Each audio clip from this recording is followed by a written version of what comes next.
Hello बेटा। Hello बेटा, मैं गिरजेश दुबे बताया था आपको एज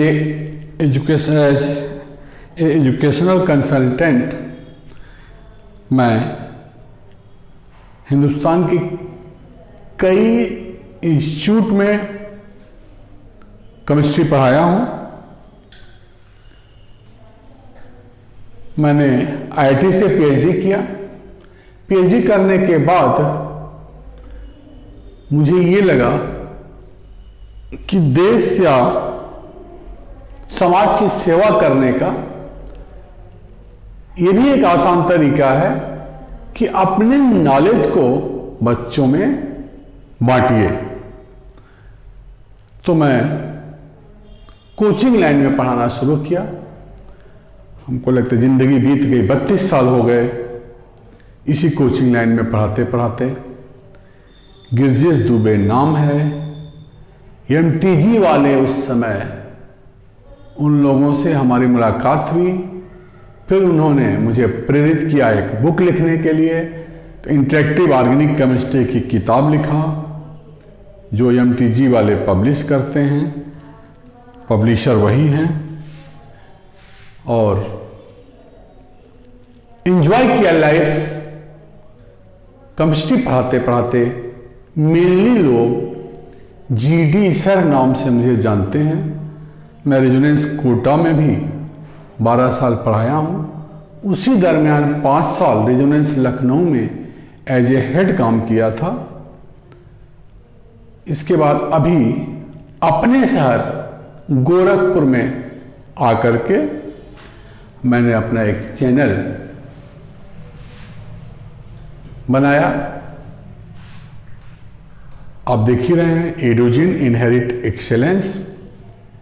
यूट्यूब पे इसी के थ्रू, इसी चैनल के थ्रू मैं यूट्यूब पे आपसे इंटरेक्ट कर रहा हूं। ऑनलाइन बताने का आइडिया पहले मेरे पास नहीं था कि बच्चों से ऑनलाइन हम इंटरेक्ट कर पाएंगे, क्योंकि हम लोग का ज़्यादातर कंसेप्ट था 1-to-1 इंटरेक्शंस का। इवन क्लास में मैक्सिमम हम लोग अपने, जब भी मैं अपना क्लास चलाया 15 से 20 बच्चों से ज़्यादा हम अपने बैच में नहीं रखते, ताकि हम मैक्सिमम इंटरेक्शन बच्चों से कर सकें। जितना ही बच्चों से इंटरेक्शंस होता है उतना ही बच्चों का डाउट क्लियर होता है। और ऑर्गेनिक केमिस्ट्री में ऐसा पार्ट है, केमिस्ट्री का ऐसा पार्ट है ऑर्गेनिक केमिस्ट्री, जिसको अगर मन लगा करके ठीक से नहीं समझेंगे तो हर दूसरे दिन बाद वो भूल जाती है, या कंसेप्ट को जब तक दिमाग में अच्छी तरह से न बैठाया जाए तो इंटरेस्ट डेवलप नहीं होता। एक्सपीरियंस के आधार पर इस लॉकडाउन के बाद जब मैं देखा कि कोई ऑफलाइन क्लास नहीं चल रही थी, बिना बच्चों से इंटरेक्ट किए मेरे लिए मुश्किल था। खुद का मतलब अच्छा ही नहीं लगता था कुछ। देन आई डिसाइडेड कि यार चलो, कम से कम इतना अच्छा मौका मुझे भी मिला कि हिंदुस्तान के किसी भी कोने में अगर मेरे बच्चे होंगे तो वो मुझसे मतलब डायरेक्टली या इनडायरेक्टली इस YouTube के थ्रू या इस मेरे चैनल के थ्रू जुड़ सकते हैं। और जो मेरे पास नॉलेज है मैं उनको या उनसे शेयर कर सकता हूं। इस प्रक्रिया को ध्यान में रखते हुए हम एडोजिन इनहेरिट एक्सेलेंस के थ्रू वीडियो बना रहे हैं, बच्चों से इंटरेक्ट कर रहे हैं, बातें समझ में आ रही हैं। तो मैं चाहता हूं कि आप लोग वीडियो को लाइक करें, शेयर करें और चैनल को सब्सक्राइब करें। आपका अपना जीडी सर। आप लोग खूब जानते हैं, बहुत से बच्चे जीडी सर नाम को जान रहे हैं। गिरजेश दुबे नाम है, गिरजेश दुबे GD। तो इंटरेक्ट करिए। हम लोग कन्वर्जन सीरीज रोड मैप की बात कर रहे थे। रोड मैप या फ्लो चार्ट में आज हम कुछ इंपॉर्टेंट रिएक्शंस ऑफ एसिटोफिनोन की बात करेंगे। किसकी बात करेंगे? एसिटोफिनोन।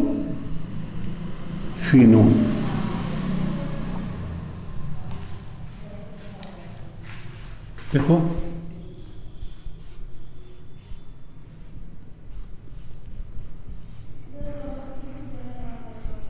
This is acetophenone.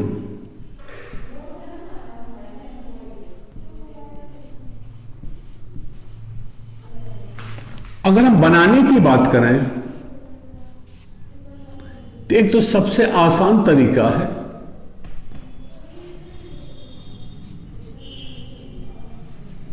कि बेंजीन पे देखो फिनाइल एसिटिलीन है और हम बात कर रहे थे इनका hydration in presence of heavy metal ion.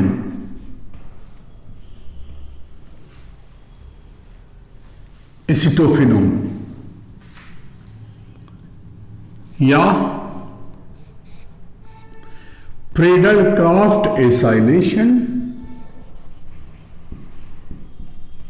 Benzene, acetyl chloride, AlCl3, we get acetophenone,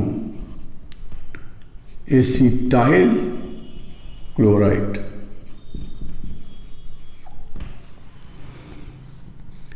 Even alkali hydrolysis of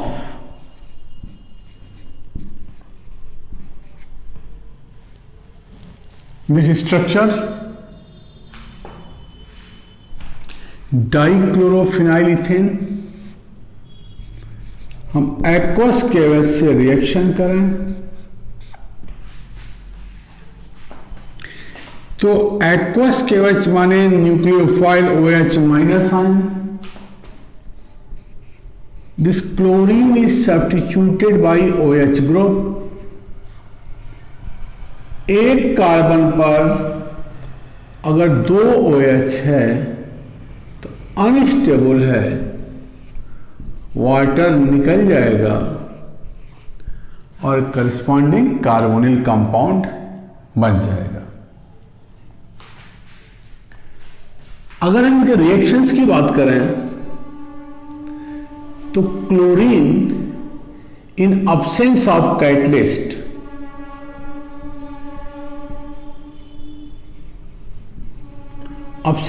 catalyst chlorine से रिएक्शन करें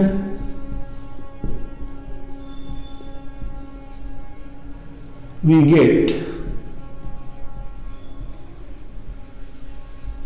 phenyl chloride which is used as lacrimeter. This is lacrimeter.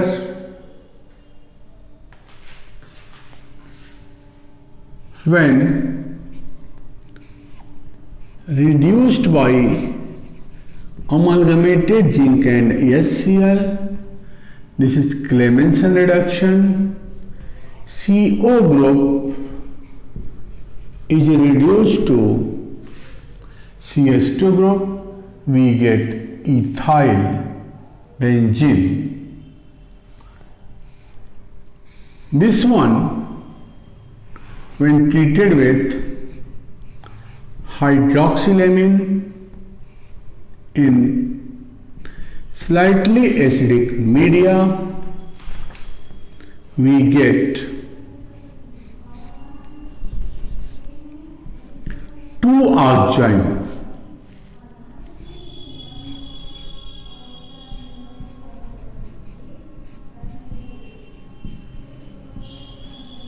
One is this argyne and other one is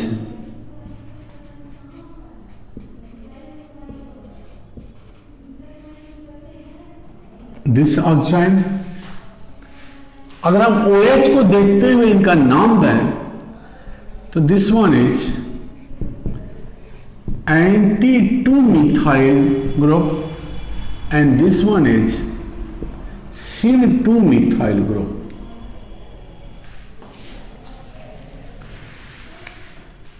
ये दोनों oxide का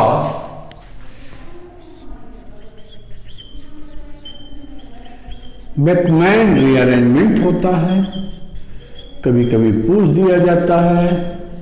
सबसे important point यह है कि Beckmann rearrangement में जो ग्रुप माइग्रेट होता है करेस्पॉन्डिंग एमाइड बनाने में, वो OH के एंटी वाला ग्रुप होता है। ये ऑक्साइड है, बेकमैन रीअरेंजमेंट करें तो एमाइड बनाने में कौन सा ग्रुप इन दोनों में, फिनाइल और मिथाइल में, एमाइड में कौन सा ग्रुप नाइट्रोजन पर जाएगा? तो कार्बनिक कंपाउंड के मैकेनिज्म में बताया गया था रिएक्शंस में।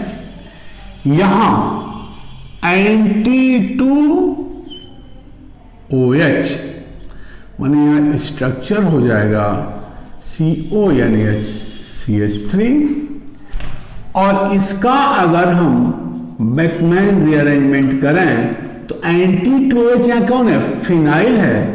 यहां बन जाएगा CH3CONH, फिनाइल वाला। देखो ये चारों स्ट्रक्चर आईटी के सवाल हैं। ये चारों आइसोमर्स हैं। तो ऑक्साइड का आइसोमर क्या होता है? एमाइड। नेचुरली एमाइड को हाइड्रोलाइज करेंगे तो जानते हैं हमें एसिड और एमीन, इससे हमें कोई यहां मतलब नहीं है। इस एसीटोफिनोल में एक कार्बन है जहां अल्फा हाइड्रोजन एटम है, इसलिए अगर हम एल्कली से हीट करें तो this will also gives alpha beta unsaturated carbonyl compound. Here alpha beta unsaturated carbonyl compound, we get like this alpha and beta. Mechanism is like aldol. In a similar way, we are having CH3CO group. Iodoform test देगा, मतलब I2 और NaOH के साथ here we get iodoform plus sodium benzoate, sodium salt of benzoic acid। इस concept के आधार पर एक question IIT में पूछा गया था। सब कुछ यहां है, सवाल बड़ा अच्छा था, छोटा कंसेप्चुअल सवाल था और वो कुछ इस तरह से था।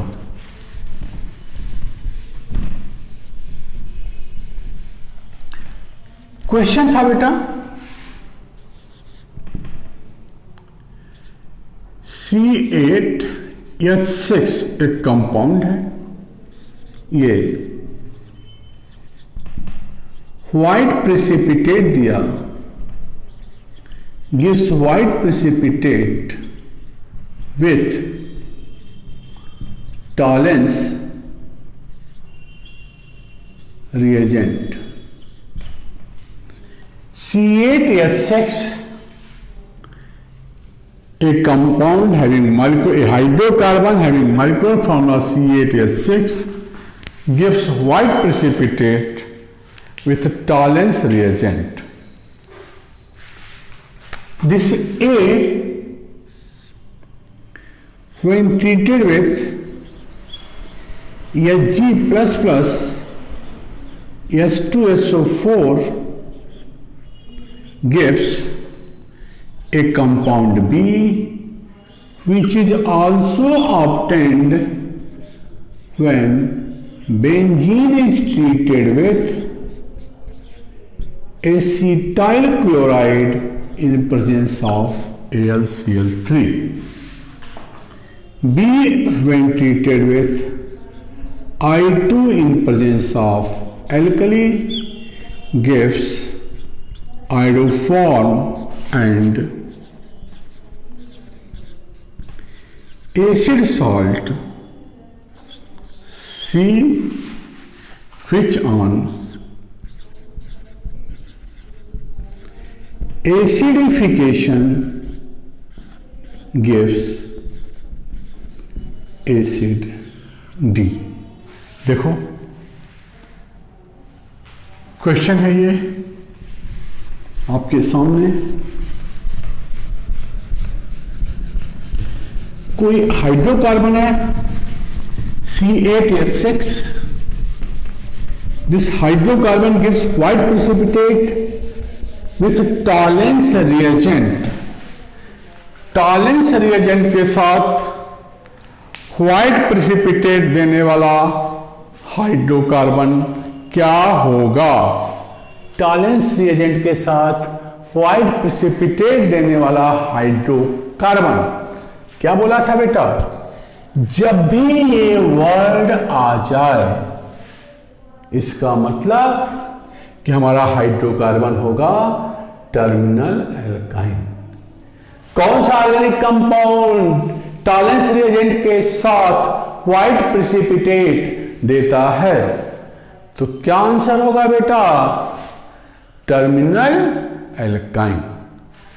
तो व्हाइट प्रेसिपिटेट, तो ए क्या हो जाएगा? इसका मतलब हमारा ए हो गया RC ट्रिपल बॉन्ड CH। अब Hg प्लस प्लस H2SO4, तो B क्या हो गया? ये रिएक्शन देखो, RCOCH3 RCOCH3। क्यों बार बार कहता हूं कि कन्वर्जन फ्लो को जरूर समझो, कंसेप्चुअल प्रॉब्लम वहीं से आते हैं। देखो ये रिएक्शन हमको याद होता तो हम ये बना लेंगे, ये स्ट्रक्चर याद होता, दिमाग में नाचता, यस स्ट्रक्चर कुछ इसी तरह का होगा, C ट्रिपल बॉन्ड CH वाला, कारण कि टर्मिनल एल्काइन ही टॉलेंस के साथ व्हाइट प्रेसिपिटेट देता है। अब I2NaOH iodoform test CH3CO group, तो C हो गया हमारा RCOONA, क्योंकि ये वाला आइडोफॉर्म दे दिया, और D हो गया RCOOH।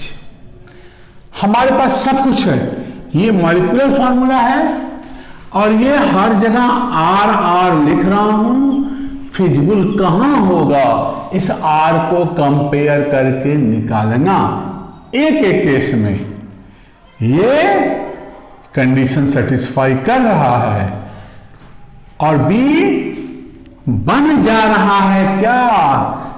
विच इज, ऐसे भी कर सकते हो, which is acetophenone according to question. क्यों? क्योंकि benzene acetyl chloride AlCl3 acetophenone, benzene acetyl chloride AlCl3 भी एसिटोफिनोन। आप इन्हीं दोनों को देखो तो R हो जाएगा फिनाइल। एक तो ऐसे समझ में आ गया R क्या होगा, मॉलिक्यूलर फार्मूला दिया है तो आप R को निकाल सकते हो। RC triple bond CH as C8H6, तो R क्या हो गया? C8H6 minus C2H which is C6H5. Again R is phenyl, तो जहां जहां R है फिनाइल रख दीजिए, आंसर आपके सामने है। तो ऐसे ऐसे क्वेश्चंस भी आपसे पूछे जाते हैं, ध्यान दीजिए। और अगेन वही चीज फिर रिपीट कर रहा हूं, जितना ही ज्यादा आप फ्लो चार्ट समझने, रोड मैप के प्रॉब्लम्स को करना चाहते हो, उतना ही आपको कंसंट्रेशन बनाना पड़ेगा रोड मैप के रिएक्शंस को समझने के लिए। तो वीडियो को लाइक करिए, शेयर करिए, चैनल को सब्सक्राइब करिए। थैंक यू बेटा।